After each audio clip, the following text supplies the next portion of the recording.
Hey guys, Romero here and welcome back to the channel. Today we're going to be doing a maintenance video on how to change the oil on your Sea-Doo GTX 300.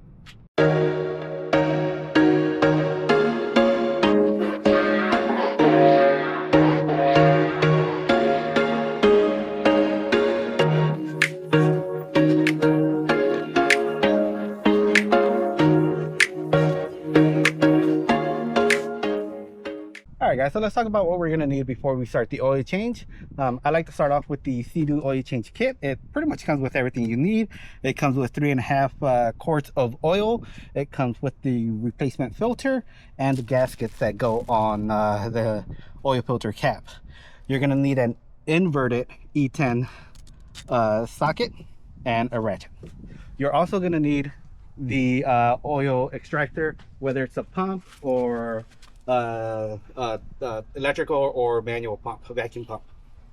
All right, so before you start changing out the oil, what you want to do is you want to make sure that the ski is somewhat level. That way you don't have any uneven spots when you're sucking out the oil. You also want to warm up the engine to help the viscosity of the oil. As it warms up, it becomes more viscous, making it easier to remove. So run the engine for about 30 to 45 seconds.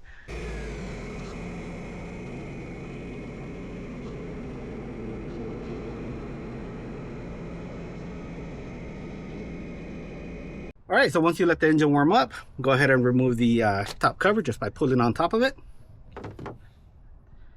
I like to uncap the engine, or this is where you put the oil in. All right, so once you remove the cap, remove the oil dipstick, set this aside, and you're going to use the tube for the extractor pump right through the hole of the dipstick. Make sure you clean it off before you put it in there, just to prevent any dirt or anything from going in.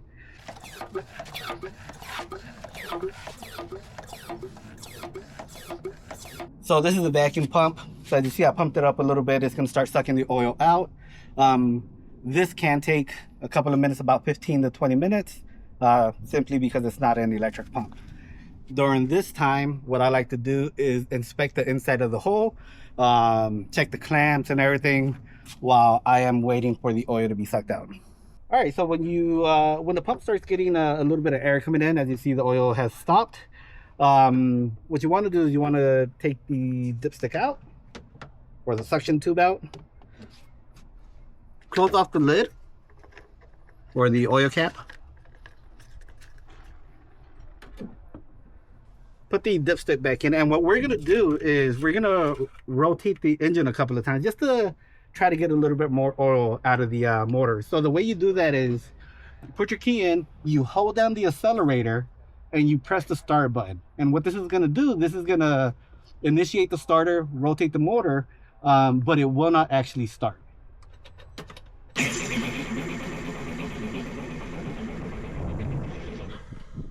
All right, so after about 5 seconds, that should be enough to move the oil around a little bit more. I'll go back in with the vacuum pump, try to suck in whatever's left, and move on to the next step. All right, so I finished taking out the remaining oil, or as much as I could. Remember, you're not always going to be able to take everything out. So the next thing to do is to swap out the filter. So you'll use your E10 inverted socket to remove the cover right here.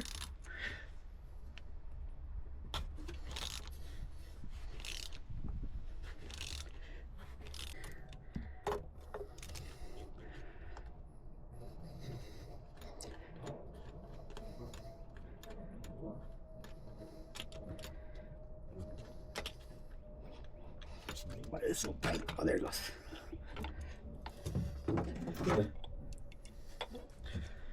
So here we go. You just take the oil filter out, and that's it. So if you took a look inside, there's a little bit of residual oil. Just use a vacuum pump to suck that out. I'll hold it for you.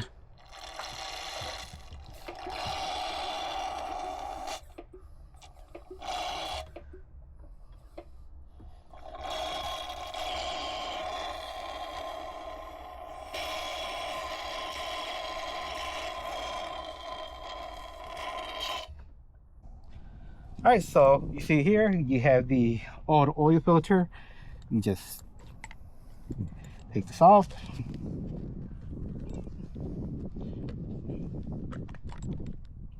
Just take this off. Just You have out. Yeah, it just pulls out. Mine was a little bit tough, but that's fine. And here are the two gaskets. So you'll use like a flathead screwdriver or a pick if you have one, and you will replace them with these. I'll show you how to do that in just a moment. There we go. All right, so like I said, you use a flathead screwdriver. I like to do them one at a time just to make sure I don't mix them up. But here goes the thicker one. Usually I take a little bit of oil from the filter. I just rub it on here before I put the new gasket back on.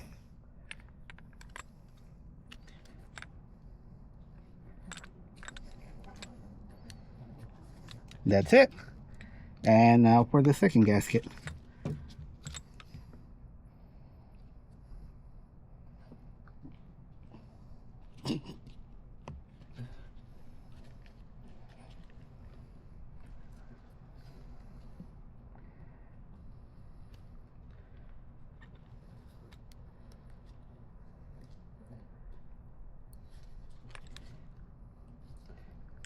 All right, that's it for the gasket.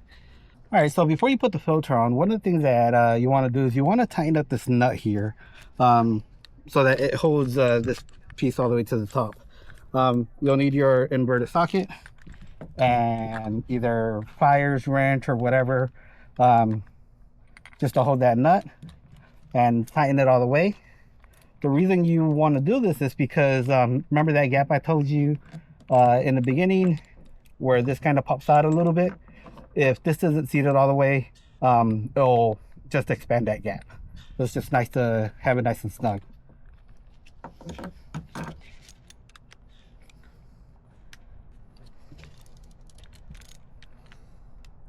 Did I get the right size? Nope. Oh, maybe I did. Yeah. It's just hard to hold because your hands are so oily. Oily.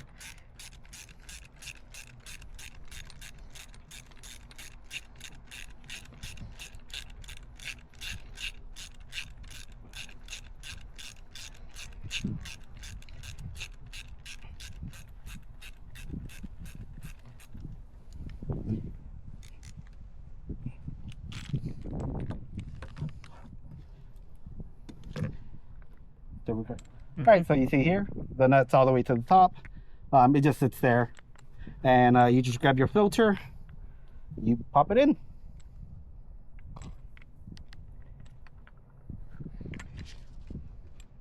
Doesn't matter which way you put it in. Both sides are the same. And now you just go back to the pop the filter in. So same thing, like you removed it. Set it in there and you tighten it up.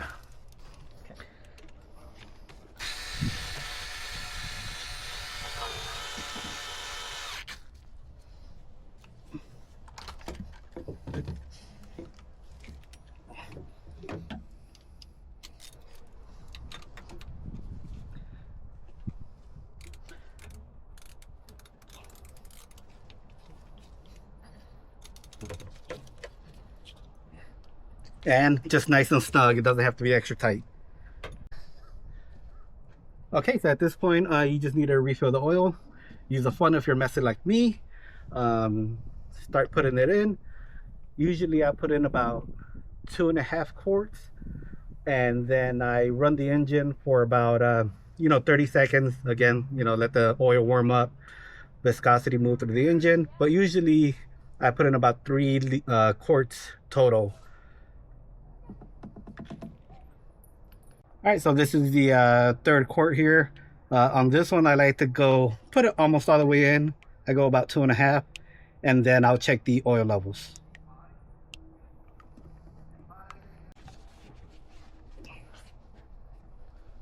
All right, so you take out the funnel, close it up, put your dipstick back in,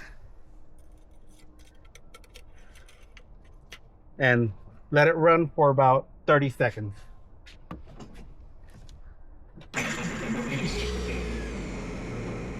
All right, so after letting the engine warm up again, let the engine sit for about a minute so that the oil could settle. Go through and clean your dipstick off and put it back in to check the oil levels. So what you want to have as far as oil levels is, you see the two little notches? That's the low part. That's the max oil you should have. So minimum, max.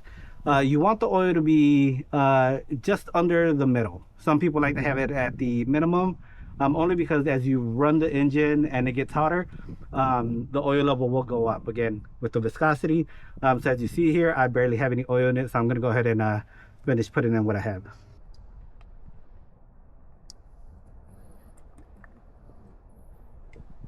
All right, so because I added it, I finished off adding the third coat of oil. Repeat the steps of letting the engine run for a couple of seconds, 30-45 seconds. Let the engine sit for about a minute to let the oil settle, and then recheck the oil. All right, so I let the engine sit for about a minute or so.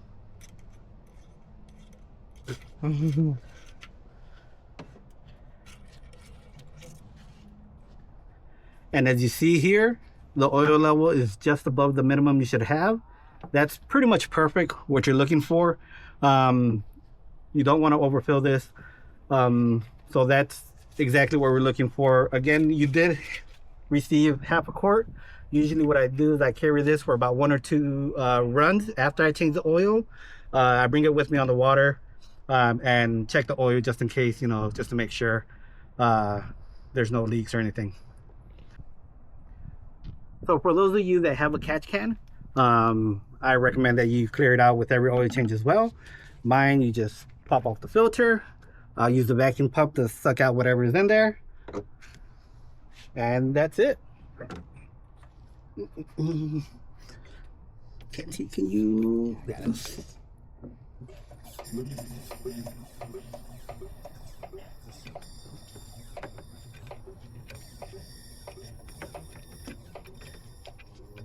There shouldn't be anything in there. Sounds pretty dry. Which is good. That's what you want. All right. Okay. Still. All right, so catch can is empty. I just put the filter back on, and that's pretty much it for your oil change. Just need to put your cover back on, and you are done. All right, as far as what to do with your motor oil once you're done, I usually take my pump, as you see it holds all the oil from my previous oil change and this current one, and any auto parts store or most auto parts store recycle motor oil. So you just go there, you drop it off, they'll empty it out and give you your canister back. As I was editing the video, I realized that I forgot to mention how often you should change your oil. Sea-Doo recommends that you change your oil every 100 hours or riding season. I'm assuming they mean at least once a year. If you have a brand new ski, it's highly recommended that you change your oil after the break-in period. This is at about the 10-hour mark. I change my oil every 50 hours, which works out to be about every 6 months. I do this because I live in South Florida where it's hot and humid year-round, plus I ride often and have performance parts, which can increase engine wear. As always, thank you for watching. If you enjoyed the video, please remember to like and subscribe.